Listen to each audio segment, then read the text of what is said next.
How to know if someone restricted you on Instagram. So let's get started. Instagram does not notify users if someone has restricted them directly. However, there are several signs that may indicate you have been restricted. If you comment on the person's post and your comments are only visible to you and not to others, it could indicate that you have been restricted.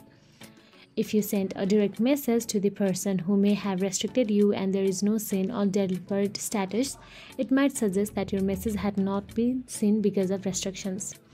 If you can't see the person's post or stories that you could previously view, this could also be a sign of restrictions. If you suspect you have been unfollowed but did not receive a notification, it could be because of the person restricted you instead. So basically guys, there is no direct way to find that you're restricted on Instagram by someone. Your message just won't appear in the DMs. So that's it guys. If you found this video helpful, please like, share and subscribe our channel, and thank you so much for watching.